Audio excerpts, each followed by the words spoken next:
Good evening and welcome to Flat Earth United. Joining me this evening is YouTuber Project ELI, otherwise known as Robin. How are you doing, Robin? Doing great. Hello. Also joining us is Biker Scout. How are you doing, Biker Scout? I'm alive. Alive and well. Well, in case people haven't guessed from the title, we are going to be talking about Rh negative blood.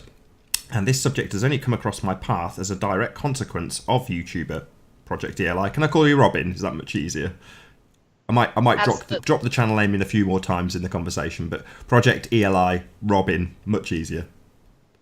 But yeah, as a direct consequence of you. So you've had several hangouts that you've got a specific group of people now that join you, and I know after this show you're going to have them joining you as well, specifically to talk about that subject. So why do you have this group?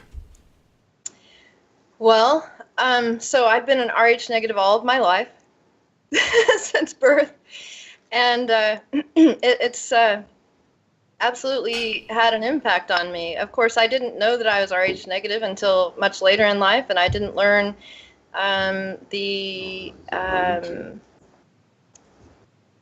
relevance, what it meant really until probably, when I was pregnant, I learned much about it, but really not. Just enough to know nothing really.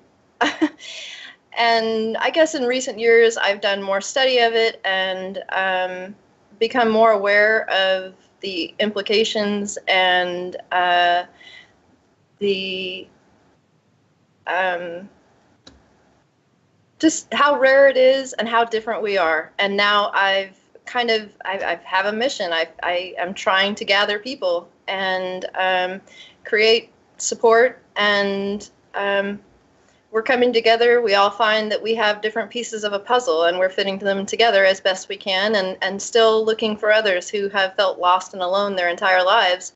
And we're finding more and more, I would say nearly every day, probably every day I get at least one new sub that's Rh negative and interested in what I have to share, because it's quite different from what you typically find on YouTube or anywhere else.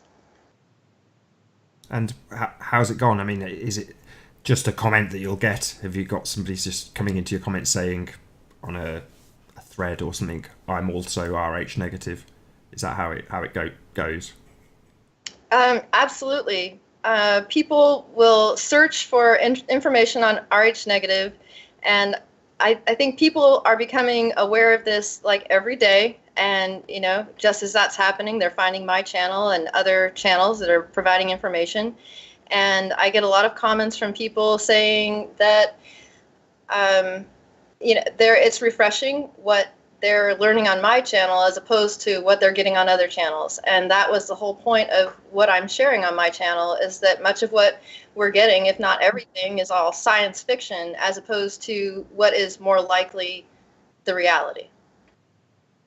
Okay. We'll get into the details of what it specifically is. Am I saying this correctly? It's Rhesus negative. Is that the correct pronunciation? Yes. Okay. Well, let's move on to you then, Biker Scout. How did you find out about this subject? Actually, through a needing blood for surgery, and I didn't know what my blood type was, and so I just started asking, when they were drawing blood, how come you're drawing more of my blood, and basically the nurse says, oh, you've got good blood. We take extra of yours. So that kind of had my ears perked up for years thinking about that. And it wasn't until, I don't know, maybe 5 years ago, I was really curious about the Reader's Digest, list of traits that Rh negative people seem to have. That whole sense of feeling of not belonging. They're truth seekers. They have a natural sense of mission or purpose in life. They're empathetic and compassionate. They have higher IQ, ESP ability, sensitive vision. Most of us have green or blue eyes. The usual stuff that you hear about it. Tend to be healers. I always find that what kind of interested me about it was, and I started looking into it, was the little known community fact that they're more prone to alien abductions, and I just found that fascinating. I was like, I wonder why that is, and that's kind of what got me down the rabbit hole of researching it.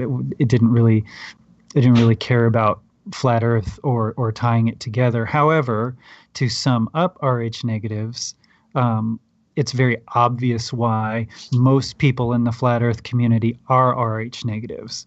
It's because of those traits of, you know, a sense of not belonging and wanting to find purpose in community. And flat Earth actually provides that in spades. So, you know, you've got a whole bunch of creative out of the box thinkers that are okay with jumping from concept to concept much easier than our simian counterparts. So therefore, you know, you throw a curveball of, hey, the Earth is flat and you've been lied to. Rh negatives are like, I knew it all along, and that's why there's in my opinion there's a huge group of them that have glommed onto this. I mean, certainly, if people are wondering what blood type they are, I think it's $7 on Amazon to get a kit, and you just Yeah, send it it's off. called it's called an Eldon card, and it's really simple. They send you a little self-pricking lancet, four little dabbers, and a color chart. And basically, you prick your finger, and then you wet each dot on this card with a little bit of water, and then you just rub your blood in each one. And every one of those dots has a protein in it that makes your blood either spread out or coagulate. And based on the pattern of those coagulations under each four of the categories, it'll tell you your blood type and also if you're positive or negative. And I suggest everybody should know their blood type for health reasons, especially if you're AB negative or you're O negative. You can only receive blood from your type. So knowing your blood type is could save your life. Yeah, perfect. It's just popped it up onto your screen now, so people can actually see that. Just before we move back over to you, though, Robin, can you just explain? Well, there's two things. Can you go through that list again, please, Biker Scout? Because I was really keen to get you to list that, and you've done it straight at the opening of the show, which I'm really pleased with. But if you can go through the list of traits, and once you've done that, you also mentioned that it was good blood. Can you tell us why it's good blood? Well, okay, I'll tell you before I go back into the traits. I'll tell you why it's different blood. Apparently, Rh negatives have a more copper-based blood than an iron-based. Now, there's iron in the platelets, of course, and that's why it's red and you know all that sort of thing. But there's a really interesting health benefit to taking copper instead of iron if you're Rh negative. And in fact, I encourage anybody to not take iron supplements, but to take copper supplements if you're Rh negative. And we can go into there's a prevailing theory that too much iron can actually mutate your blood to test out as Rh positive. They're over ironizing our foods and our blood supply, and they're always encouraging everybody to take iron supplements, and they're supplementing iron in everything. So it's conjecture, but it's at least something to maybe have cause of, because you know too much iron is bad. And you get a natural amount of iron in just eating fruits and vegetables anyway. You don't need to be supplementing it. But anyway, so back to the list. The typical list is, like I said, feeling of not belonging. You know, just kind of out of sorts. Like you don't feel like you fit in with a group, or you don't identify as a whole with everybody. And then there's how's it go? Rh negatives tend to be truth seekers. They don't like BS, and they have this kind of a sixth sense about sensing and feeling and perceiving things that goes along with the ESP, higher than average IQ, empathetic and compassionate. You've got a A lot of Rh negatives feel like they're driven to do something. I need to do something in life. I got to do something. I have to change the world, or I have to help people. I have to help mankind. There's just always this little nagging little voice in the back of their head. And I find that's very common with everybody that I've met in person anyway. Another interesting fact, I don't know if it's true, but I've never actually counted my vertebrae, or the Rh negatives can have an extra rib or vertebrae. I suppose I could have an extra vertebrae. I'm very tall and have a long neck, so maybe I'll count them one day. And another interesting thing about Rh negatives is they have a tendency to love space and science. So again, going back to the feeling of disillusionment by NASA fraud, and that really is a sticking point with a lot of Rh negatives. They're like, yeah, I can't believe I've been lied to. I liked space, and they took it away from me. It's fake. I can't believe this. If there's people watching this that are feeling like me, I know nothing about this subject, I'll admit that immediately, but a lot of what you're saying resonates. Obviously, I'm Rh negative blood, but the fact that you're saying this list, and I go, yeah, that's me. And I remember on so many hangouts saying, I miss space. It was really hard to let it go. I loved space. I liked looking into it. Star Wars was awesome. Absolutely. It took the words out of my mouth. Star Wars was awesome. Absolutely. But, and maybe that's where space belongs, just on the screen. We'll just keep it as imaginary land, I guess. The space in between. Maybe if you can tell us, Robin, why is there's different specific blood types that are even more important, but I don't know if I should ask what are your specific blood types. I'm O negative. What are you two? I'm A negative. And Biker is O negative also. So you all are the most common type of negative there is. I am the second most common type. B negative would be, second most. B is third most, and then AB negative would be the least common. And so, which is really similar to on the positive side. O's are the common, A's, then B's, then AB's. Okay. And what makes one blood type more important or more useful to somebody who's collecting blood? Okay, so anyone can receive the O negative blood. The O negative blood, that's the universal donor. And negatives cannot receive positive blood, but positives can receive negative blood. So an O positive can donate to all positives, but an O negative can donate to all blood types. Right. Yeah. This is why my mother was always encouraging me to go and give blood and saying how incredibly important it was because it was useful for everybody. So this is the universally useful to any blood type, from being O negative, which is true for me and Biker Scout, but not true for you. Which is why they take so much blood from me. It's always extra vials. So it's interesting. It creates kind of an interesting environment within the Rh negative community. So like on the grand scale of all blood types, the negatives are in a sense demonized among all blood types because we're so rare. And then among the negatives, the O negatives have a tendency to feel like they are super special because they are the universal donor. And then the AB negatives have a tendency to feel that they're super special because they're the least common. The A's and the B's, we just hang out and we say, why can't we all just get along? And then there are some also, though, that actually of all the blood types, well, not all, of the A, the B, and the AB, that for whatever reason like to demonize the O's, the O negatives. So it's really kind of odd, the things that happen within the blood types. I try to keep people from kind of going that way. The fact of the matter is, it doesn't matter.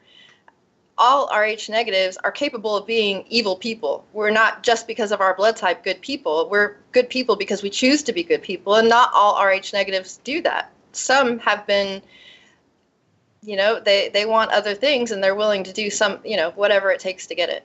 And then others of us have more integrity and we are more interested in helping others. So we're not all created equal. And actually, I think Biker has some thoughts on that I had never really. Oh, well, it's a tricky one because, I mean, I've just literally got the iPad up to go through the conversation that we had yesterday, Biker Scout and I, and there are certain things that we could potentially say here that could be viewed as elitist. I mean, you've already gone through it in terms of prejudice that you could have just based on blood type, but the origins of these blood types have led to, how can I phrase this delicately? Fighting. That's the only way to put it. Literal fighting. So I'm going to preface what Biker Scout says now by saying we don't necessarily attribute any of these views to our outward way of being. It's just how things are according to the research that Biker Scout and Project ELI Robin have done. So, I don't want lots of hate in the comments for what's about to be said. That's my there you go, there's my preamble done. Now I don't want to say anything. Oh no, well, I built it up too much maybe. Oh no. I know, right? So what was the question again? Where are we going? Well, the origins of these different types of blood. Oh, okay. Well, basically, the blood types, just picture migration patterns, like coming down from the Siberian Peninsula from somewhere. And you just follow these migration patterns down. The first group of people that came down were A's. And you basically, your blood, like, I don't know if a lot of you know this, but you should be eating according to what your blood type is, not just eating anything that's out there. You should be eating more what's appropriate for your blood type. So if you're an A group, you should tend more towards the vegetarian side of things with a little bit of fish or whatever. And then as the migration patterns came down, more food was readily available, small game, white meat, things like that, and then harvesting and farming and grains and things like that. So the more further down on the list you've gotten, it's all based upon region and dietary availability. So, like, ABs are obviously a combination of the first two groups, and then O's were more hardy and adaptive with agriculture and animal husbandry and things like that. So they can eat more they can digest and process more things. So that's kind of the simple explanation, origins of what the blood types in and of themselves mean and why they stand for what they stand. So if anybody wants to look into there's books on the subject called Eat Right for Your Blood Type or diadmo.com, things like that. They're very, very, very heavily researched into blood and diet. So I guess I can tread lightly on the subject by just talking about diet without getting anybody's cackles up in a bunch, I guess. I mean, don't be too concerned. I mean, I've already given the preamble so that hopefully that'll be enough to cover you. But if you can go into the detail you went into yesterday, now that it's been prefaced with a bit of, caution for people who are listening, you've given enough hints that people in the audience will kind of vaguely know where you're going with this. But I think you should just be blunt and just, if you will. Well, what was it that that I said in the chat that you want to go with? Sure. Okay. Well, you've detailed how you've got the different groups, the name of the blood itself, rhesus, and then you've got mongoloid, and you've got, I forget the name of the other group that you categorized. Yeah. So basically, for a long time, anthropologists have assumed that there were three main types of original groups of people that originated on the planet. You've got the caucasoids, mongoloids, and negroids, and they have their own unique bone and skeletal structures and things of that nature, and that was the prevailing thought. Now, fast forward to modern science, that's no longer a held thought or a belief. They don't like that categorization. They just call it pseudoscience. And yeah, well, we don't think like that anymore. But that aside, if we're talking about blood types in and of themselves, Rh negative factor predominantly only shows up in the historical record in the Caucasoids. Now, that's not to say that over time that there are Rh negatives in the other two groups of people, as through migration patterns and intermingling and just general war and rape, that you can get Rh negative into the other bloods. In fact, they're Rh negative, I believe, in China they call it panda blood. At least it's the AB negative. It's so rare they call it panda blood. So they're very aware that the rarity of Rh negative within their own social construct as well. And if you want to, well, okay, so it's always been obvious, I think, for many tribes all over the world and in villages and whatnot to recognize that somebody is special at a very young age. Now, obviously, they couldn't pull out an Eldon card and test their blood and go, this kid's different, right? But certain traits emerge, and the elders would recognize that, and that person would be earmarked for, learning the secrets of the medicine man or the magic or the healers, or he would be deemed the leader of the tribe or things like that. So a person with these kind of qualities and innate senses that the other groups don't have, they obviously got elevated, right? So, but what's different is in the Caucasian group, so to speak, you have an exceedingly large amount of Rh negatives to pull from. So now you've got large groups of people that can get together that are also creative and out of the box thinkers and free thinkers, and they just want to do things, right? So that in my opinion is a huge determining factor for why the lighter skinned race basically dominated throughout history. They were building buildings and structures and castles and lasting structures, and they were going to war and conquering and spreading their seed all over, the land. And whereas the other two groups, not so much. There's nothing from prehistory that's giant structures or buildings or castles or stone structures in Africa. They're just not there. They just lived in mud huts and grass huts and lived along the beaches and shores. And, there's no testament to, their ancestry. Then in China, there was, you go back to pre-dynasty kind of things. They basically were, just picture in your head, the Mongolians running around on horses and just marauding.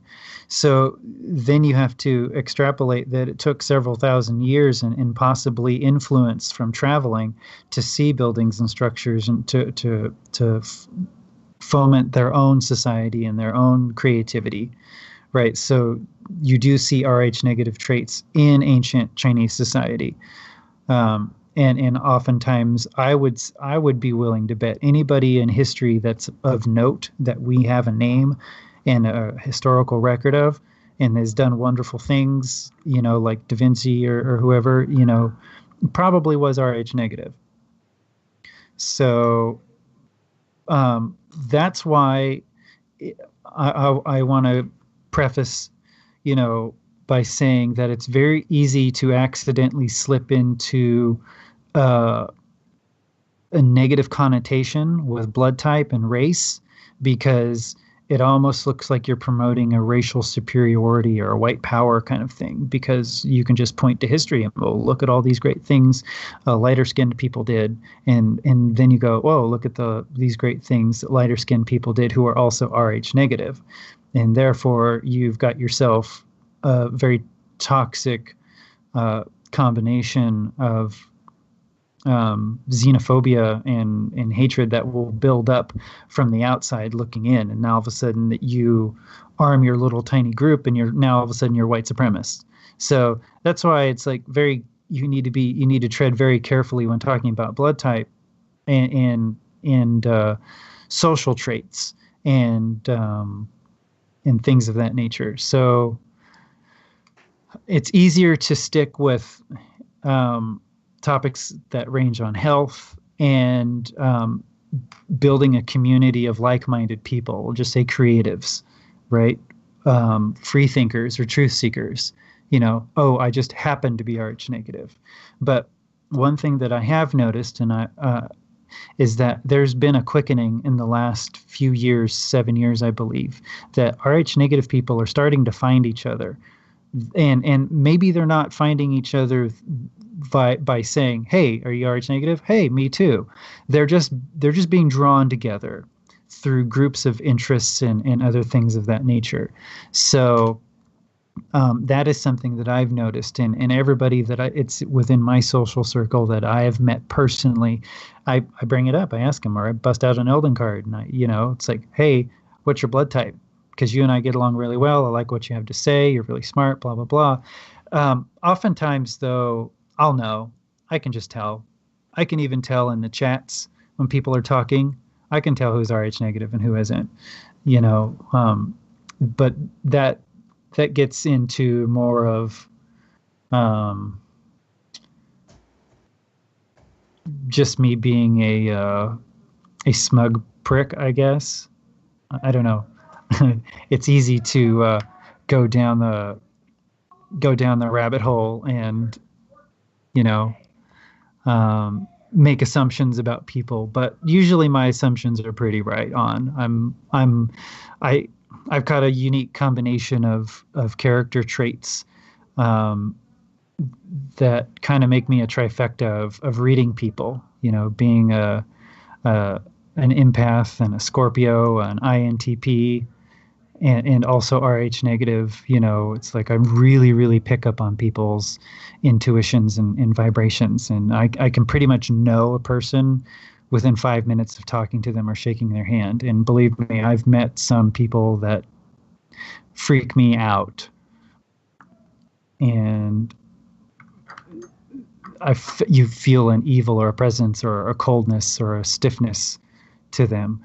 It's really hard to explain, but it's more of a knowing, I guess you could say. Sure. I mean, again, this was all non-verbal, but when we were chatting yesterday, it took me a while to get to the point of this, but I was kind of asking, well, how does this fit into the media? Because I know nothing about the subject, but I can relate it when there's a movie that has an association to the subject that you're talking about. And after about, I don't know, an hour or two of chatting, we got to the point when you were pointing out the specific movie because of iron. I mean, earlier you said two things that might have, again, triggered a response in a few people in the audience when they heard the word mutation and iron in the same sentence. But it after you pointed out, I won't say I got there myself, but there was the movie X-Men, and that is, it seems, I don't know if you'd call it propaganda or predictive programming, but it seems like that's airing towards the type of people you're describing. Am I wrong? Yeah, exactly. Basically, what I see coming is blood will be used against us again, and as a small group of people, we literally make up less than 15% of the world's population. So we're easily outnumbered. But I preface to say that we can't be outthought, because we're... Okay, I can see Robin nodding ahead the other way. So is this where we're going to be in a disagreement, maybe? Yeah, well, first I'd like to back up, if you don't mind. I'd like to offer some alternate theories on origins. Cool, go ahead. Okay, so there's several alternate theories, and I'm not even going to go into the sci-fi stuff that I'm going to try to look at my camera. Sorry, not going to look into the sci-fi stuff. There are many trying to say, oh, they're the fallen, they're the Nephilim, the from aliens. I mean, there's just no shortage of sci-fi theories out there, but there are some other theories. So one is something that I came up with, and it's supported by something I recently discovered in addition to it, and that didn't come from my mind. Many theories, okay? So I believe that all blood types began as negative. None of us had this rhesus protein. Part of the reason for the rhesus protein is it actually supports your theory of evolution, right? And but I don't believe that's true. It's something that was added to the gene pool.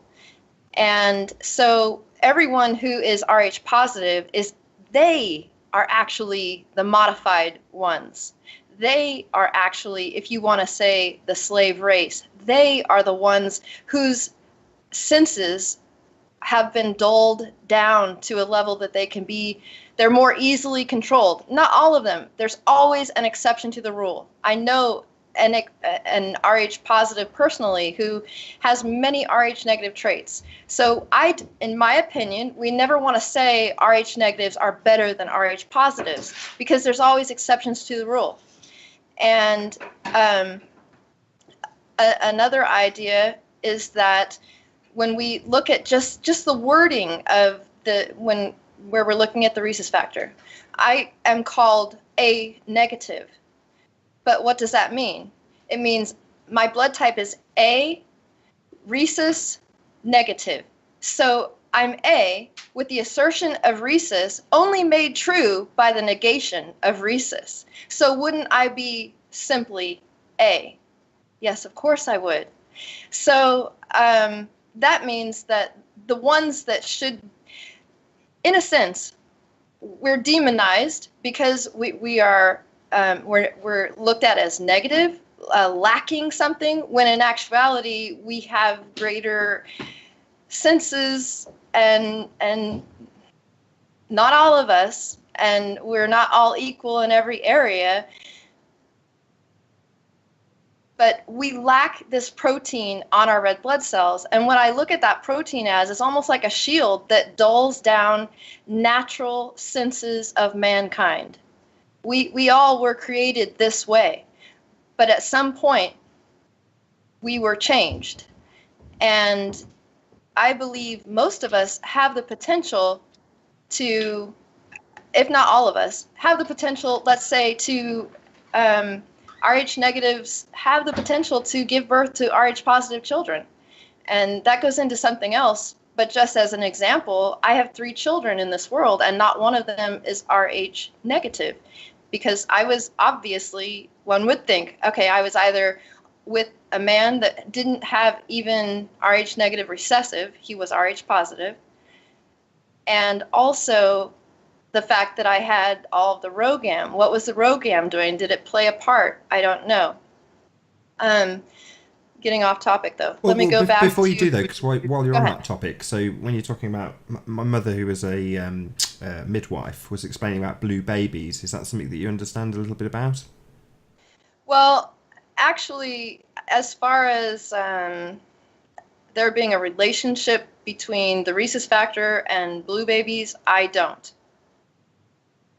Okay, so that could just be a purely blood type thing as opposed to a rhesus negative thing. Well, even if it was a blood type thing, I understand that you and your daughter are O negative, so you're the most common blood type anyway. So of the negatives, okay? So it would be that O negatives are more likely than A's, B's, and AB's to be born blue, because there's more of you being born. I don't know. It depends on how the statistics are built, but we can be misled by statistics. It just depends on how they're coming to those assertions. Just for the audience sake, what is a blue baby? Oh my goodness. Well, like I said, I never knew. I've never made a connection personally. Is Biker aware of any kind of connection between rhesus factor and blue babies? I'm not, and so my Yeah, knowledge of it is lacking. I thought that the blue babies were when you have an Rh negative mother and an Rh positive father, that the blood tries to attack itself, or the baby's immune system tries to attack itself, That was how and I and understood it.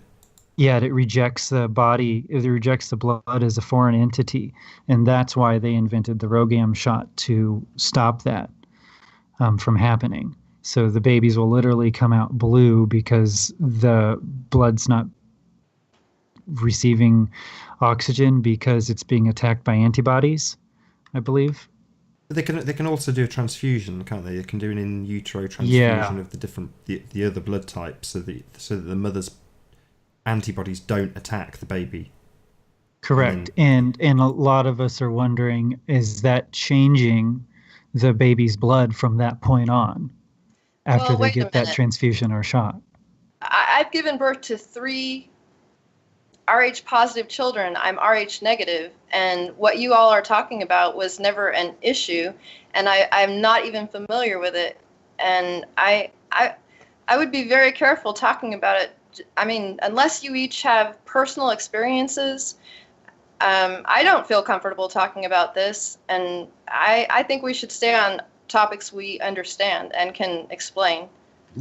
No, fair enough. I mean, I've only had second-hand accounts from my mother, who's as I say, a midwife and had first-hand experience of it, but I have no personal experience of it. And if it's unrelated in your view, I mean, I'm not too fussed about talking about it. I'm willing to look into it, but So what about the list then? the thing 'Cause about the Rh negative mother carrying an Rh positive child is that when that blood, if it mixes and if the mother's body develops antibodies, it will reject the fetus. And I don't believe there's anything you can do to save the fetus at that point. Maybe I'm wrong. no, that I think you can. I mean, that is, if I could say it, specifically what my mother said that they would do to save that baby would be to do an in utero transfusion. That would be but that, like I say, I haven't done it myself, so I'm not a midwife. But so we don't get into a row about this, because I think you're right. If we stick on the topic, but is there You've any gotten super discrepancies quiet in for terms me. of the list that Biker Scout gave? I mean, I'll rattle it off here. So we've got higher than average IQ, ESP ability, tend to be healers, empathic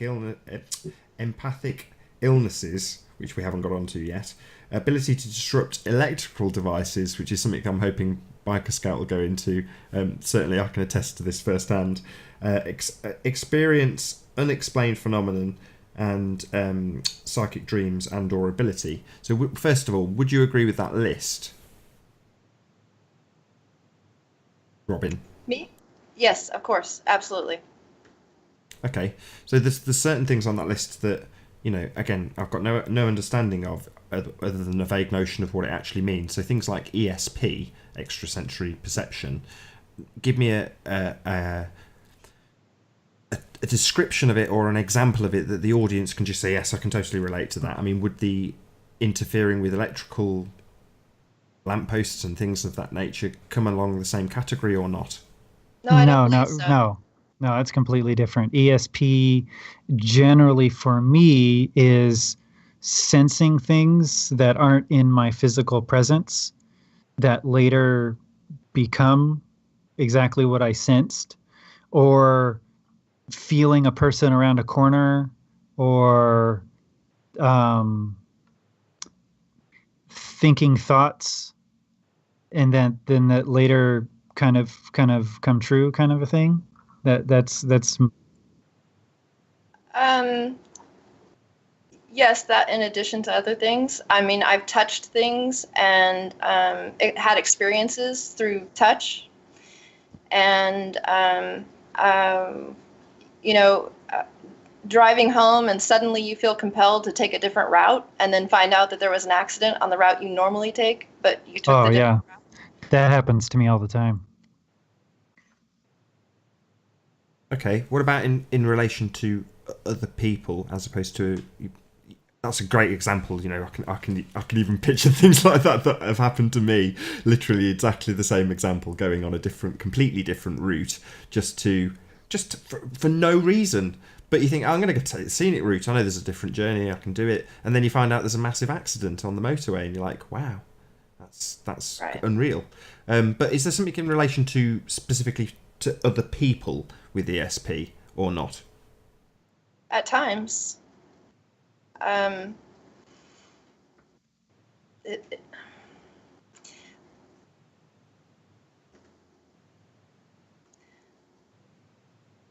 That's all right. I'm asking fairly open-ended questions because I don't know enough about the subject to lead you down a path which I normally would do with most subjects. Whereas I'm totally in the dark about Rh negative blood. It's so new to me. how about some examples, like personal examples? Would you like that? Yeah, absolutely. Okay. So, many, many, many years ago, I was married to my first husband, and I happened to be a Mormon at the time. And I was a very young, expectant mother, and we were having dinner with some friends, some Mormon friends, and we decided that we'd watch a movie. We happened to live in the same apartment complex, and the movie was at my house, and I volunteered to walk back to my apartment and go up and grab the movie. So I opened the door cabinet to my movies, and for whatever reason, this is not how I usually look for a movie, but what I did was I put my finger up on the first video on the left, looking for the title, and actually touched each video. These are, VHS tapes. I hit one video, and I had this just rush through my whole body, stomach turn upside down. And the video was not the video that I was looking for. It was a video. It was Rudyard Kipling's The Jungle Book, and it was the live version. And I felt compelled to open it, so I pulled it off the shelf. I open it, and here is, you guys are gonna laugh, a pornographic video. I'm like, what? Anyway, I put it back in the box. I go to the house. That's a really funny story, but I won't go into that. The very next day, I'm pregnant, my back hurts, I'm laying on the floor, I stretch my arms out, my finger goes just beneath the skirt of the sofa and runs into something, my fingertips get that same rush through my body. I'm like, oh no, not again. And lift up the thing, pull another pornographic video, only this time in its own cover. I wasn't looking for these either time, but each time, for whatever reason, I discovered them, and it wasn't, that is extrasensory. Why did I find them?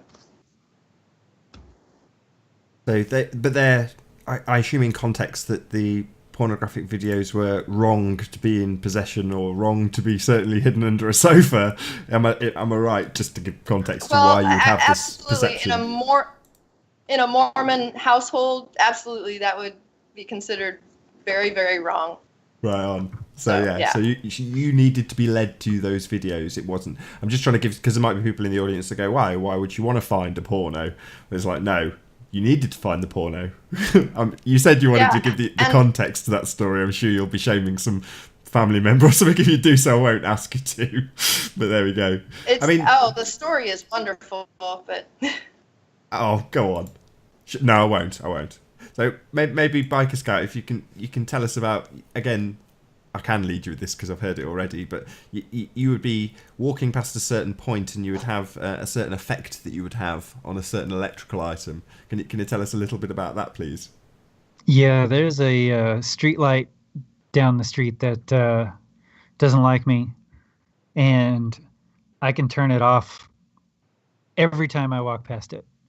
Without fail, I can be like a half a block away and look up and go, okay, the light's on, and I'll start walking toward it, and it'll turn off right when I get near it or under it, and then I'll go on my way, and then by the time I come back, I'm basically going from my office to like a little corner store, a little corner market, and by the time I come back, the light's back on, and sure enough, like clockwork, I come under it or near it, it turns off, and I don't know exactly why it's that particular light in me, but I've had friends walk with me to the store, and I had them walk ahead of me, and it didn't do anything to them, but it did it to me.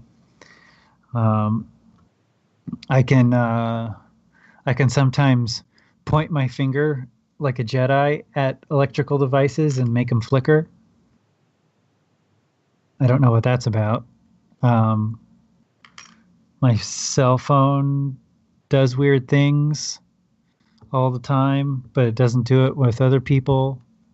Um, just it's mostly lighting with me. Just things like neon. Like if you have a neon sign, it kind of changes color if I put my hand near it, or it buzzes differently. I don't know what that's about. But causing things to break. Certainly, my wife. She doesn't know her blood type, but there we go. But certainly, my wife will cause electrical problems, shall we say? And she's not the first person I've encountered. I used to be a rep and dealing with electronics, and there were certain people that I would encounter that everyone in the shop would know about them. You know, you keep them away from things because they break them. Not because they were clumsy, but because they just need to be interacting with something electronic and it would subsequently go wrong for no apparent reason, like bulletproof things, like cars, you know, things that most people had been driving for a very long period. This person would get in as a passenger and suddenly the car would have an electrical fault and you go, but the car's bulletproof, it's worked perfectly, it's serviced. And no, same thing with hi-fi. You'd find that there was just certain people that would have problems, and unfortunately for me, it would seem my wife is one of those people that she just seems to have an air around her that causes electrical problems, not because she's breaking them, not because she's touching them. She just does. I don't know what it is, but perhaps that's got something to do with it. I must get her to find out her blood type. But yeah, maybe if I rattle my way through some of the other parts of the list that are hopefully a bit less controversial, I will go through a list of foods as well, because I don't know if you two will agree, but if you have a copper deficiency, you will certainly crave some of the foods that are on this list. I may actually go through it now. So we've got things like beef liver, sunflower seeds, lentils, almonds, dried apricots, dark chocolate, molasses. What was it?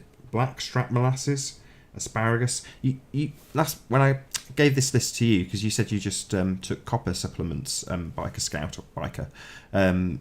You said you knew something about the molasses specifically, but I don't think we got to that in the chat. Yeah, I've taken the blackstrap molasses, mixed in hot water, and you drink it, I guess twice a day or whatever, and it makes your hair not be gray anymore. It takes about 3 months, but I was doing that for a while. I thought that was kind of fascinating, but yeah, you can get copper in that. I eat a lot of almonds and nuts, mostly raw. So I know I'm getting plenty of copper, but you can go to the vitamin store and actually get copper supplements. Yeah, but there's going to be a certain amount of people in the audience that are listening to that list of foods and going, yeah, I have cravings for asparagus, and there's I tend to find that my body craves things that it requires. In other words, I tend to have a good instinct for what foods I need. And Exactly. whatever you crave, basically, whatever you think you need is what you need. Yeah, it's the seafood diet. You see food, you eat it. Yeah, that's a fat person joke though. Exactly. No, you're right. The cravings are important. In fact, that's why women have really odd cravings during pregnancies, is because they're lacking very specific nutrients. And I knew this one chick who had a compulsion to eat dirt. She wanted to eat dirt when she was pregnant. How weird is that? But I guess she needed whatever minerals were in dirt at the time. She was folic acid and mica. I don't know what she needed, but um, yeah, you definitely have to listen to your cravings because your body knows what it needs and knows how to process it better than you do. I mean, I tried to kind of lead you down to this last time, but I'll say it specifically because you did detail this again when we were chatting about empathic illnesses. And again, Robin, if this is something that you've experienced firsthand, first, if you can explain to the audience what is an empathic illness. It's kind of like getting, well, let's say your wife gets the flu and then you get flu-like symptoms. Is it because you caught something, or is it because you're feeling what she's going through? Same thing happens with stubbing your toe. Oh, my toe hurts now too. It's kind of a subtle an empathy towards way another person is feeling. If they're feeling ill or down, you don't feel very well either. So you make do to make sure they feel better. I don't know. It kind of almost seems like an instinctual thing to make everybody in the tribe, so to speak, get better. If everybody's feeling that one person is down, they'll all rally together to make the other person feel better because they want to feel better as a whole, as a group. That's my kind of thought on it. Anything to add to that, Robin? Just that it's also with injuries. If someone were to show me an injury, I can feel that injury on my own body. So it's very painful for me to look at an injury that belongs to someone else because I feel it and it hurts. So. Yeah, I can't look at those bloody websites that show things chopped off, and it's like you can almost picture yourself right there, and that's you at that moment, and it's very disturbing. But it actually, it makes us very empathic because, we put ourselves in that position. One day I had a little boy come to my door, and he was my neighbor. He and his brother were playing in the house. He comes over. He's got a radius ulna fractured. All his arm was like this. It was horrible. And it was so very painful. And, of course, I took him straight to the emergency room. He had no parents home. But I was also a medical service specialist in the Air Force. So you kind of are drawn to wanting to help people in different ways. And, kind of my Project Eli is all about reaching out and trying to help people. I've been in a lot of pain in my life. And so my desire is to help others who may find themselves in similar situations and just to let them know they're not alone, because I didn't have anyone there for me when I was struggling like that. So I can totally agree in terms of, when someone has that sentence, I feel your pain, I completely can empathize with that. I totally get where you're coming from. But the flip side is also true. In other words, I remember as a kid, a very, very young kid, watching the news and realizing that it was nonsense because of the reverse of what we're describing. In other words, you would see what we now know is, a false flag event, some sandbag, or I think it was back in when it was the Bosnian War from memory, and they would say there'd be a big disclaimer at the beginning of the news piece, and it would say words to the effect that you're going to see something horrific, prepare yourself. And then you'd watch it and you wouldn't get that feeling. You wouldn't have any feeling of empathy towards the victims that you were seeing because it wasn't real. It was just a false news broadcast, completely fabricated nonsense. Whereas of recent days, and I've mentioned this on a few other broadcasts, but there's a site called Best Gore, which is essentially captured footage, people with camera phones, and it gets through to the publisher of this site, which is a story in and of itself. But he will publish, the people who have that, or who are running Best Gore will publish it. And believe you me, when you stare into the eyes of somebody dying, you absolutely feel it right there. There is no two ways about it. And that's something sorely lacking from the news. And that, for me, has been useful to see some of the nonsense that we're presented with from a very young age, and I'm sure there's other people watching this that will also feel exactly the same way, that they've been able to spot nonsense because it doesn't give them any of those feelings. Whereas when you, just like you say, you see someone scrape their knee and you cringe, you feel it, and the one thing I can't watch, because I don't watch the news because it's nonsense, but one thing I can't watch are when they have people who are behaving like idiots on YouTube, and they'll be like on a skateboard and they'll fall down a set of stairs. I cannot watch them because I just, like you've described, it's too painful to watch. Like, I'm like, oh my God, that's going to be a broken arm, and you feel it. And within a couple of scenes, because Yes. they come up on autoplay, you're like, oh, I can't do it. Same with slapstick comedy. When you know that, I again, as a kid, we have a show called Faulty Towers, which I'm sure most people have heard of. And you know that the actor who played the Manuel character, the little Spanish guy, he actually used to get hit by John Cleese, quite violently. And you felt it. I felt it as an audience member. Now, most people just laughed because it's slapstick humour. I couldn't watch that show because I felt his pain. I used to feel for Manuel because he used to get slapped quite violently around the head. Anyway, we're off on a massive tangent. Can we? Well, we've still got Robin, because I know you've got to disappear. You've got your own RH negative show coming up shortly. But how does this all relate to Flat Earth? Well, obviously we have, it looks like there's a strong relationship. We've got what appears to be a great deal of RH negatives. You're an RH negative. Math Powerland states that he's an RH negative. Patricia Steer states that she's an RH negative, even though she wants to retest. So we have a lot of people who haven't tested yet, and I wish that they would. I'd love to tell you that I have gone to the website for the U.S. conference, and I put in a submission to see if I could offer blood tests as a, what do you call it? A vendor there at the conference.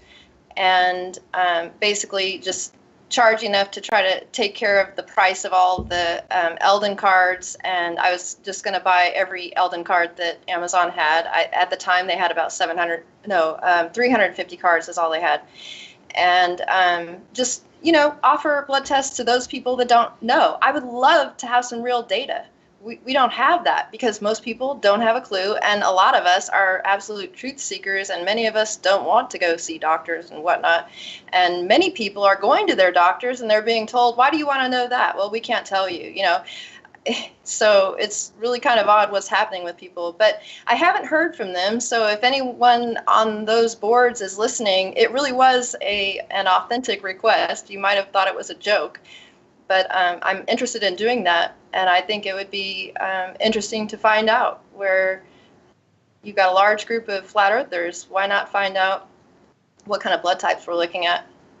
Have you had a massive negative response then? Is that the case when it comes to blood, that you're just going to get people who think negative thoughts about the subject? I don't know. Like I say, I have no experience. You're the expert as far as I'm concerned.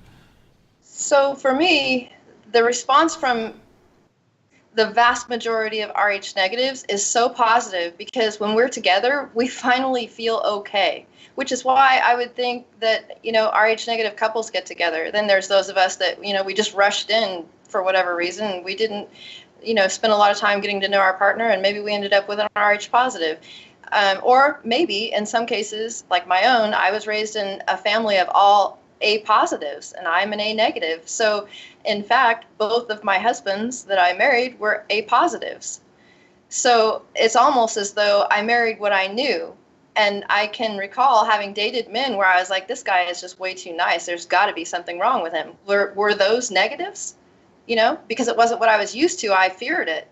And now, anyway. So. Well, I think I've got an answer to my question already from the chat, which is blood over intent, here we come, was one of the comments we got. So yeah, that was my reaction. You're shaking your head, so yeah, maybe you can. Not at all. No, exactly. But yeah, I don't know if is time pressing for you, Robin. Sorry to jump over you there, Robin. I know you've got to nip off. Are you keen to jump off, or are you happy to chat for a little bit longer? I'm good to. Well, what else is that biker guy gonna say, man? Y'all. He needs to be set straight from time to time. But no, I'll go ahead and go start my hangout. Nathan, I appreciate the time you've given me to share, and Biker is hopefully going to join me at my hangout after he's finished here and share some things. So I appreciate it. It's been an absolute pleasure. So make sure everybody in the chat, you subscribe now to Project E.L.I. Have I got that correct? That's right. Perfect. And yeah, Robin, it's been an absolute pleasure. Thank you very much for being here. So it's great to see you. If it's okay with you, I'll carry on chatting for a little bit with Biker Scout and then I'll round out shortly. So once again, Robin from Project ELI, thank you very much indeed for being here. If I can get it with me, there we go. Thank you very much for being here. Hopefully we'll speak again soon. Sounds great. Bye-bye. So while that's cutting off, are you good to stay? I've assumed that you're okay to stay for a few more minutes, Biker Scout. Of course, I've got nothing better to do. Oh, that makes me feel so much better. Yes, you were my last option. So yeah, you do have. I call all my friends. Hey, we want to do something? Nope. You do tend to have a few disagreements with Robin. Then you don't definitely see eye to eye. And I didn't get to ask you, but blood over intent, is that something that you've dabbled in or are interested in? No, that's a satanic cult practice. A lot of people don't know that, but it is. Well, if a lot of people don't know it, I'd love you to explain that. I don't need to. You can just Google it. It's not something that's going to be part of my life, and don't need to discuss it. It's just it's a dead topic. When I hear people say that, they are clueless. They just don't know. It's a ritual. Anytime you're spilling your own blood, it's a ritual. Yeah, it couldn't be more ritualistic. And there are certain benefits to doing things ritualistically, in terms of cognitive processing, but that's just a sort of internal thing. It's, when it's... Well, that's like the same thing between prayer and meditation. You're doing the same thing in your mind. There's nothing wrong with that. And you can call that a ritual, I guess. Get up every morning, have tea, and meditate or pray. Yeah. I see nothing wrong with that. No, I totally agree. There's a few more things on your list that I didn't want to go through, though. You said about having psychic dreams. Now, as I've got older, I dream less and less and less. I don't know why. Probably lack of sleep. I don't know. But either way, psychic dreams is something that may resonate with people in the audience. Tell me about your psychic dreams. I get all kinds of psychic dreams. The best time to get them is an afternoon nap. And well, actually, I don't even call them psychic dreams. I just call them lucid dreams. And when I'm in a lucid dream state, I can fly. I can go places. I can see things that I can't normally see. Like, for instance, flying over my neighborhood, I can see who has pools in their backyards. I can see their rooftops, their air conditioners, the trash in their lawn. I can see all those things. And then I can go and physically verify those things in person, which is kind of fascinating. That's very fun. I'm no Edgar Casey, so I can't claim to channel that energy to where I can, predict the future or tell you about your dead grandma or anything. But just in my personal experience, I just get downloads of information when I sleep. Another interesting thing, I don't know if this is entirely related, but I have a Moldavite necklace, and if I forget to take the Moldavite necklace off when I take a nap or I go to sleep, my dreams are ridiculously vivid and sometimes scary and sometimes like you don't know you're in a dream. And it's only when I wear the Moldavite. So there may be something to that, but it's definitely every time without fail if I wear Moldavite. What's Moldavite? It's just like a meteorite, basically comes from the Moldova Valley in Czechoslovakia.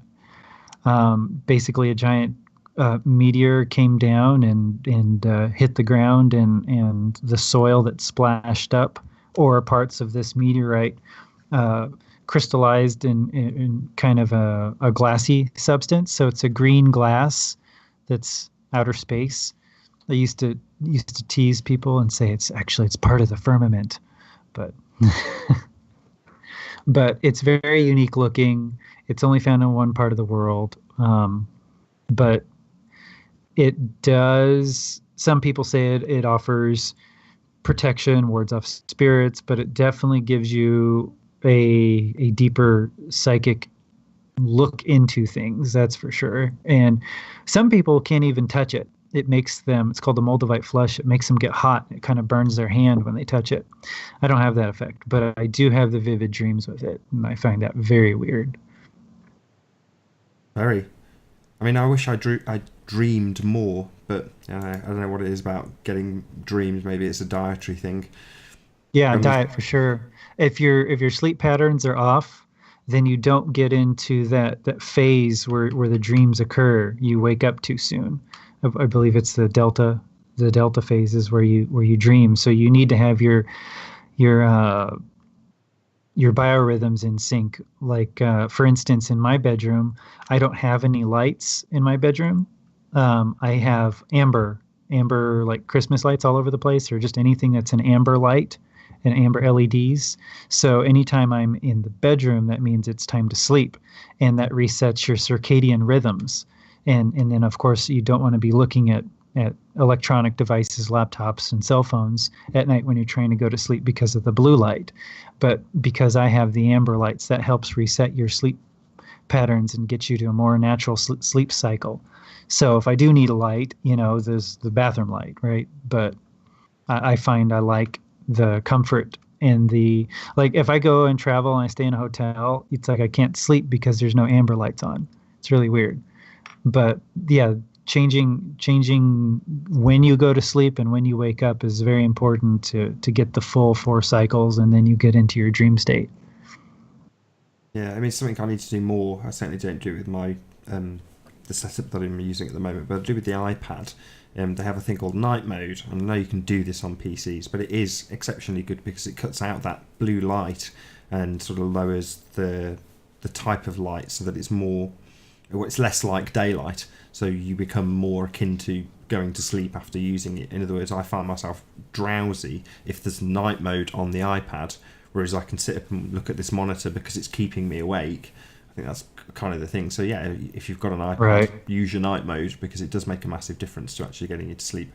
He says, I know it. The real reason is because I've had a kid, and that's why I'm not dreaming, because you're ultimately never in a deep sleep because you're constantly conscious of a kid being there. So I think that's probably my issue, along with probably poor diet as well. So yeah, but yeah, okay. There was one other thing on that list I did want to go through. ESP recovered, higher than average IQ. We kind of touched on that. Again, you can get into elitist subjects if you do that. What was the other one? Experience unexplained phenomenon. Oh yes, that was it. Because you mentioned about people who have got rhesus negative blood being more susceptible to alien abduction. Now, that's pretty out there for me. I mean, I'm a skeptic at heart, so hearing that was pretty out there. Can you give us a bit more detail about it though? Because I'm sure there's people in the audience who want to hear this. Yeah, I don't know who collected this data. Did they just go around and say, hey, you said you've been abducted by aliens. Do you happen to know what your blood type is? So let's start with that. Has that even been done? Um, but my general research into that particular topic leads me down the whole um, you you can't be cloned, which is interesting. Apparently, I don't know if this is true, but if you're Rh negative, they can't clone you. You can't be cloned.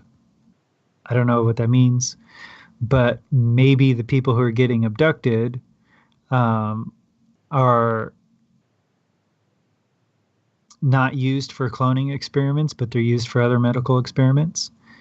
So they would rather Rh negative people, or maybe they're just psychically in tune, or there's like this invisible connection to aliens, and they're just like, hey, there's a guy here, we're going to take him.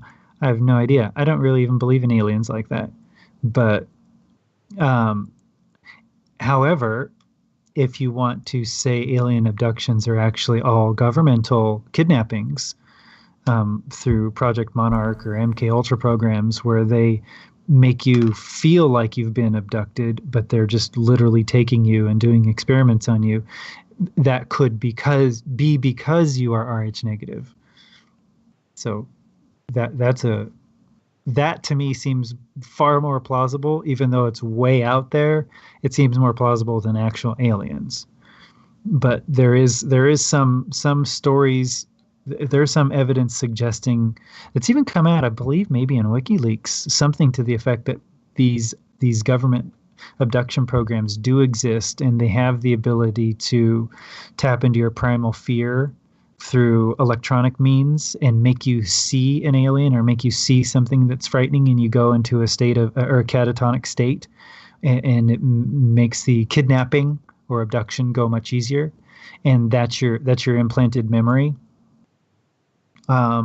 Then, or you could even go weirder and say, yeah, the government's abducting people, but they're using automatons that look and feel and touch like aliens, but they're actually AI, artificial intelligence. But they literally go into these rooms and take these people. But for all intents and purposes, you think it's a real entity, but it's just a controlled robot.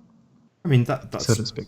Only plausible in the respect that you've got enough predictive programming out there to plant the seed of aliens as you've described them. Because when I hear the word alien, if I think in a real context of what an alien actually is, i.e., if I'm being genuine about what an alien would be, it would be something out there across the plane and akin to discovering the Native Americans.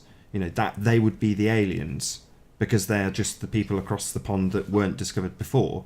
And if there are more ponds to be discovered, then there'll be more aliens. But the chances are they'll just be like us, but a different skin tone, or a different height, or a different width, or a variation of human, if you like. But ultimately speaking, that's what I perceive as aliens. So when you have stories of alien abductions, the only way I can rationalise it, if I'm to believe the people at face value, because I tend to, if people give you a first-hand account of anything, you kind of go, no, well, I do want to believe you.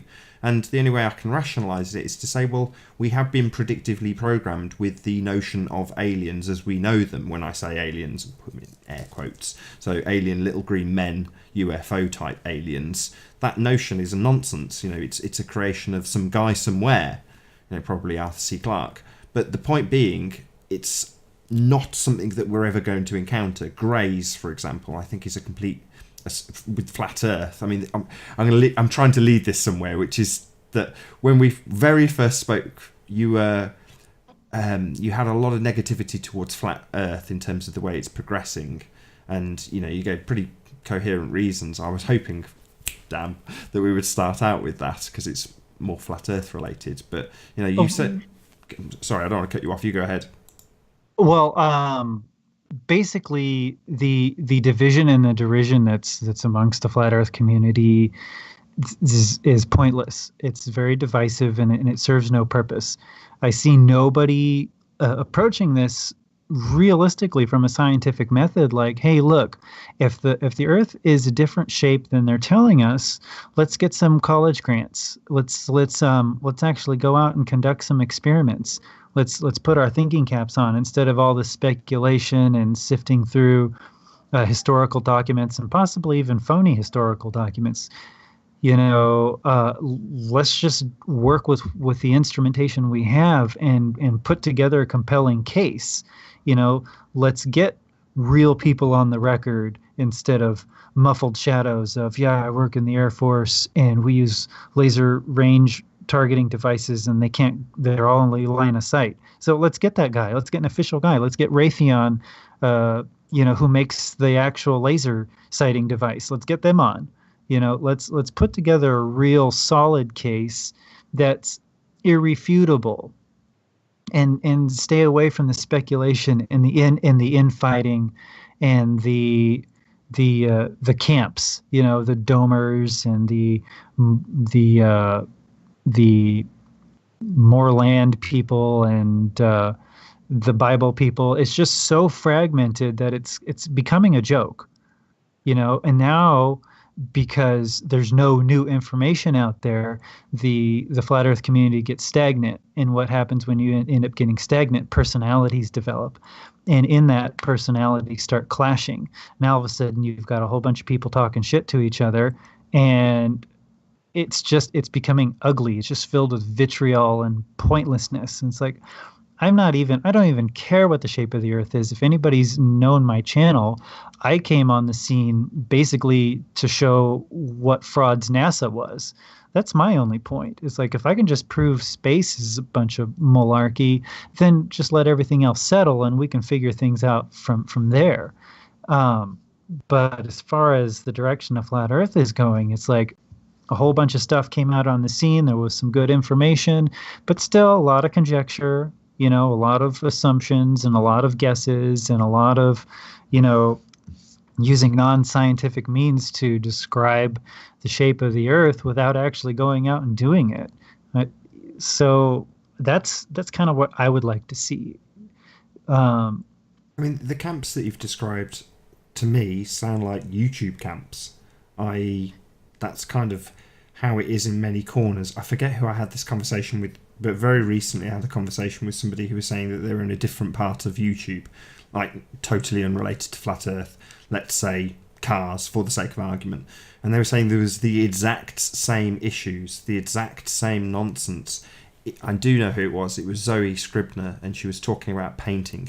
So she was in painting of all things. How would you call it? Forums, But that bit of YouTube with those comments and those live threads, and there's people making video logs saying, "Oh, this person's calling me out as a controlled this," and you're like, "What? This is painting," But I think it's a YouTube related thing. Maybe, I don't know if you'd agree with that. Okay, yes, every group has. Well, it's just like sports. Everybody's got a favorite team. Everybody's a flag they wear. Everybody has colors or brands they tout, right? We just I'd self-identify with groups based on your interests, and that's fine. But, this painting group isn't trying to change the fundamental paradigm of our science-based community or the way we perceive our world, or to shake up socio-political structures and say, look, we're all being lied to, we're all being fleeced. Let's rally together and figure this out. So it's almost like, well, I'm not even going to say almost. It's very obvious that there are people amongst these groups of flat earthers that are paid to be there to cause shit so nothing ever happens, right? So this painting group they're not trying to change textbooks, right? They're not even trying to get on the main talking points or to be taken seriously, right? They're not trying to debate Neil deGrasse. They're not trying to get on and say, hey, here are my points, and here's what a lot of us feel it might be the truth. Can we at least have an open, honest discussion about this and look into it, and not use straw man arguments or appeal to authority? Can we do this? And that's where the infighting is dangerous, because it just makes us look like a joke. It makes us look like worse than the Flat Earth Society, the onion of Flat Earth, right? That's kind of my take on that. Yeah, I mean, I kind of agree to an extent, but I think they being the powers that should not be, the elites, whoever has set up these structures, seems to have had a plan in place to disrupt whatever would happen, or the system itself, like I say, YouTube itself, is just going to be that disruptive.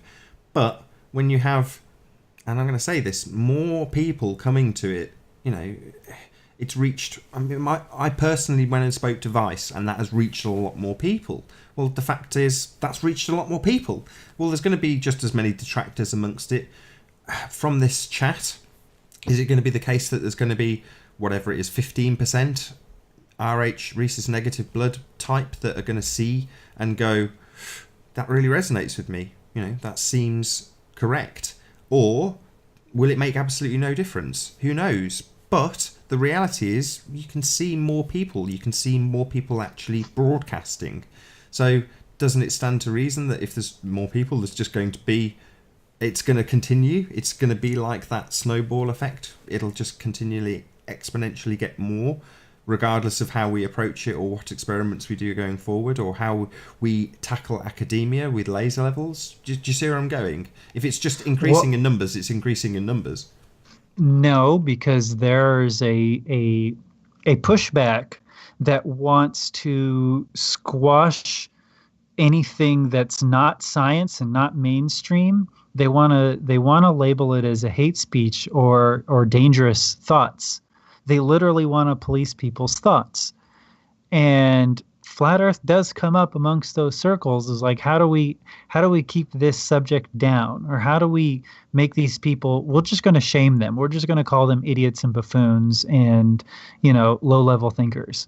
So you can see the tactics are starting already. They want people to not take it seriously. They don't want it to be in the nightly news. They don't want it to be discussed, because even if you just play out the implications in your head just for a minute, it's like there's going to have to be some serious backtracking and apologies. Like, well, we knew it was flat all along, but what's the but going to be, right? Isn't that in itself, that isn't that an appeal to authority? In other words, I mean, I've switched off TV and I'm not looking for apologies. In other words, that's what they don't want, is people turning their backs. The sort of no contact ever again.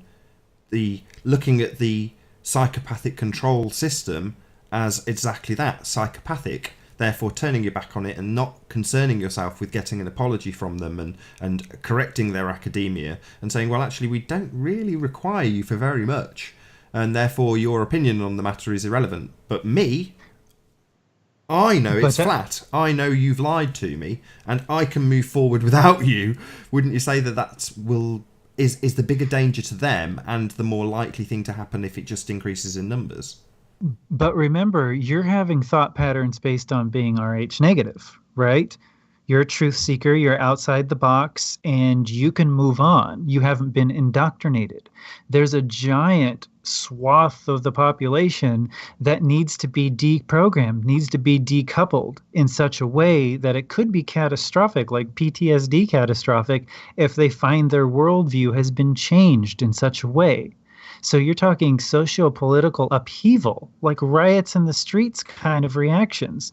Now, I jokingly refer to the behavior as chimping, based on... Give us the origins. We've got rhesus monkeys. Maybe you can give it a bit more meat.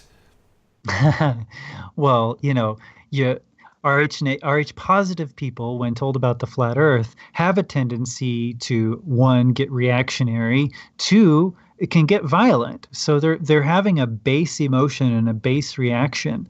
They're getting primal with themselves. They're not reasonably going, okay, that's an interesting theory. Now explain more, right? That's what a reasonable person would do.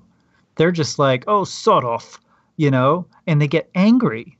So to me, that's a chimping behavior. That's monkey behavior. That's base, carnal, instinctual, non-educated, non-intellectual. I'm not going to debate you. I'm just going to drop the mic. Boom. Gravity. There is no discussion. This is not up for discussion. Well, yeah, everything's up for discussion. In fact, that's what science demands. Science always demands questioning. And they're trying to change that. They're changing science into scientism. You believe what we say because we wear the white lab coats. Yes. That's why. Yes, I'll give it. I think it was authentic intent. Maybe it wasn't. I can't remember. IPS recommended a documentary series that's coming out. Somebody in the chat, please tell me who it is that's doing these 45-minute videos. But his most recent, he was just out on the street asking people, very simple question, have you considered that the Earth could be flat? And the reaction from a large proportion of them were, men in white lab coats have told me, you're wrong because men in white lab coats have told me.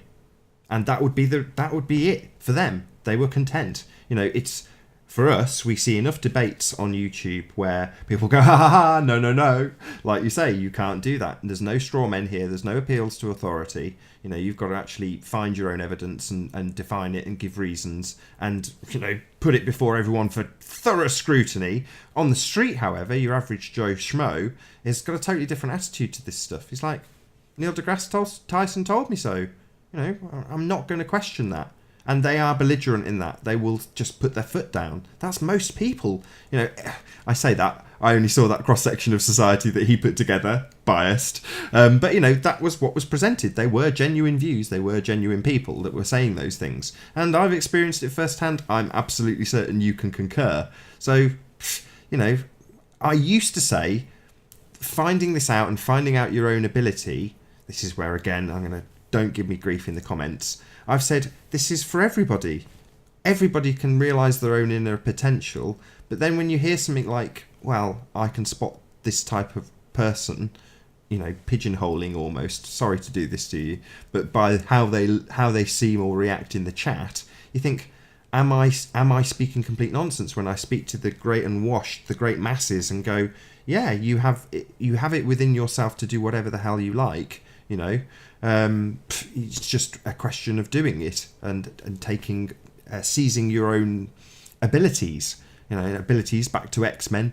But yeah, maybe I'm talking complete and utter nonsense, and that kind of doesn't worry me. But like you say, or like I would say, you have to come out and apologise in that respect. But then is your apology kind of backhanded elitism, if that's the right word, when you're saying there aren't, everyone, this isn't for everybody. Not everybody will get this.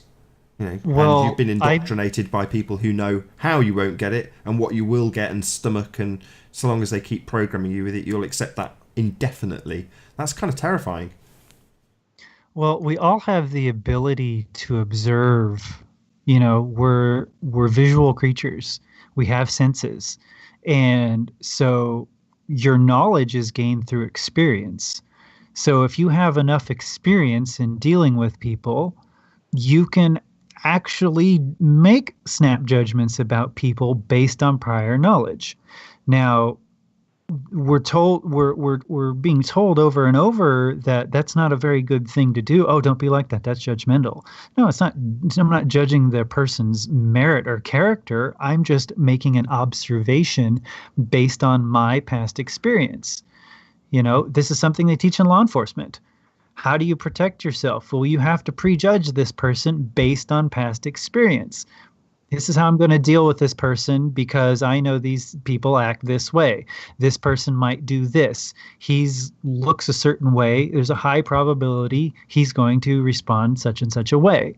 So using just your observation, that's a personal thing. Same thing when it comes to looking at the shape of the Earth. This is what I was trying to get to. I know we've come off blood and gone on to sort of flat Earth related things, but earlier I was trying to say when it came to ESP, I was kind of say, well, how do you relate this to people? This is kind of how I was trying to draw it, because what you've just detailed is how I would understand it already. So when you're detailing things about having extra perceptions beyond that, and your average Joe cop has probably got an IQ of about 90, hand-picked for his certain traits, but extrasensory perception probably wouldn't be amongst them. But like you say, going on past experience, they can be very effective in terms of prejudging people. Obviously there's plenty of race-related things to do with that subject that would absolutely contradict that. But like you say, people are people, and they can go on past experience. But how does that tie into extrasensory perceptions, especially when it's specifically to do with Rh negative blood? There's a mouthful for you. Maybe it's nothing more than just Rh negatives have the ability of discernment, and much more in tuned with their discernment ability, and we perceive that as being extra because Rh positives don't have discernment or use discernment. Maybe it's just something as simple as that. Maybe we're just tapped into regular senses that through fluoridation and vaccination and poor diet and chemtrails and who the heck knows what else is going on, that we're just being slowly devolved as people, right? And then there are some of us who are hanging on, and we feel like, oh, well, we can still do these things. They must be extra, so we're special now. It could be just something as simple as that. Fair enough. It's a good enough answer. And we're coming up on about an hour and a half, so maybe there's bits and bobs that we haven't covered that you might want to get in here before we round out. And I'll thank you and thank the audience and such like. Sure. Yeah. Anything else to add? I don't really have anything to add. I did want to get, and I was able to cover it, but I talk about the derision amongst the flat Earth community, and I think I touched upon that fairly well. Is that it needs to transform from the current state to a more state of seriousness. Like, look, we're serious about this. Let's take it to the next level and let's get heard. Let's have a real debate about this. Yeah, well said. I might give out a few shout outs. Do you like doing shout outs? Is that your thing? I have no friends, so That's kind of why I asked. You're kind I'm of an anonymous. asshole. Yeah, I'm an asshole. I don't have any friends. Yeah, you're not an asshole. Cheeky and being an asshole are totally different things. You know, I mean, I'm being polite at your channel. fair enough. When I in know Rome, right? this would be the right cue to have the dicks, pussies, and assholes bit from Team America. Have you seen that? Yeah, absolutely. Yeah, I completely agree with that. There are definitely three categories of people, but I won't repeat the speech. It is one that I'm tempted to repeat just to get just to get a video log with it on that's not going to get copyright struck and taken down. So let's say hello to a few people here in the chat room. Thank you very much for being here, all of you. So we've got Arwin, good to see you. Ukdina Walker, Victoria Sartin, very pleased to have you here. Flat Earth Dave, good to see you, my friend. David Ant, Charlotte, Victoria Sartin again. Paper Explainer, good to see you. New one on me, my friend. How are you doing? I'm going to put this in quotes. Tim Osmond's here. How are you doing? Hi, Fruity You. Good to see you. Nimnet. Good to see you in our chat. We're all chatting nicely because I've stuck slow mode on. There was a few spammers. Guy called Cumfarts. Disgusting. Right, so we've got I Am Face. I'm hoping to chat to him at some point. I've been trying to get in touch with him, but we keep missing each other. But hopefully we'll chat at some stage. Flat Earth and Other Hot Potatoes. Patricia Steer, good to have you here. Angel Raven 444. Captain Bullshit. Thanks for being here. Very polite now that slow mode's on. Monique McHaney, is that right? Good to see you. Heather Brown. Anybody else I've not mentioned? Channel Q, hello. Anybody else? My Girl 67, pleased to see you. Not been reading any of your comments. I have read them as the show's gone by. Picked out various different bits. Thor Fawns and Nate, hello. Pleased to see you in my chat. Been a nice show. Chatting about something I have absolutely no clue about, and it's been very informative. I won't lie, but the chat that we had yesterday, Biker Scout, was a very eye-opening chat. Twit, hello, pleased to see you. Brian Verville. And it's sometimes a little bit scary when you come to information like this that you know, I said earlier about just telling people, everybody, you've all got amazing abilities. Potentially you're saying, no, that's not necessarily the case. You know, when you found this out, did you feel a little bit elitist? Did you find yourself going down that route? Well, I'd always felt elitist, and that's why I delved into the RH negative. I go, that's why. I knew it. I knew there was something special about me. So, I always like that the idea of nobody's special. We're all just we're all the same. But the reality is we're not. We have highly, talented musicians and gifted athletes and brilliant entrepreneurs and inventors and scientists. These are the outliers. So we aren't all the same. So and we all don't carry the same blood. And this is just a further illustration, that it'd be an interesting study to conduct. What if all these brilliant musicians and gifted athletes and inventors, what if we could test all their blood? And what if we found out those were RH negatives the whole time? So the standouts in our society were that because of their blood. Could you imagine what kind of socio fallout you would have from that? It would just be kind of a very elitist. It would kind of, I don't know, like the Hunger Games in a way. I think that was maybe a very good tale without actually coming out and saying we're better because our blood is like this and you guys suck because you're not like us. That's why it's a very cautionary, topic to even go down. You've broached probably the last subject that I was going to hopefully bring up, which was about the elites, but you've kind of covered it in a great way because I can't now put you on the spot and say, are they Rh negative? But yeah, in other words, it would be very interesting. You're right, clever phrasing.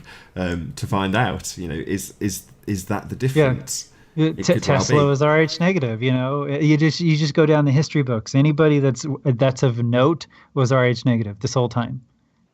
What if that was the case? Would be interesting to find out. The question would then arise: are they ultimately going to try and suppress the population at large with the same blood as them? No, I think it's the other way around. I think the powers that be are trying to mutate the Rh negatives to becoming Rh positives. They've got and it's Right. Okay. and it seems like every new blood-borne infection that's coming around is just a little bit better at doing what it's doing. So now we got Zika, right?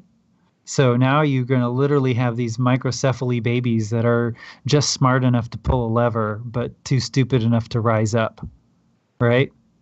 They're going to be a whole class of people called Zeeks in a very short period of time. If you do jump on the show with Project ELI, it would be an interesting one, because if that's where we had our only disagreement on this particular show, which was about blue babies, and that is kind of contentious now that you've said that. It would be an interesting one to look into. I might round out here. There's a few other people I didn't say hello to. Gems Pandas just joined us. I think Mark Ofsky's been in the chat. A few other people I didn't say hello to. Haunted House, good to see you here. Yeah, if I've not said your name, I'm really sorry. I tried to scroll through and say hello to everybody, but yes. That's pretty much it. That's our show. Thank you very much for joining me, Biker Scout. It's been a real pleasure. And yeah, thanks for having me on. No, and also a massive thank you to Project ELI, who joined us earlier. So to all of you who have joined us in the live chat, thank you once again for being here and watching Flat Earth United live. Be sure to comment once the video goes to upload. Comment, subscribe, and I've been Nathan Oakley. I'll see you all in the next video.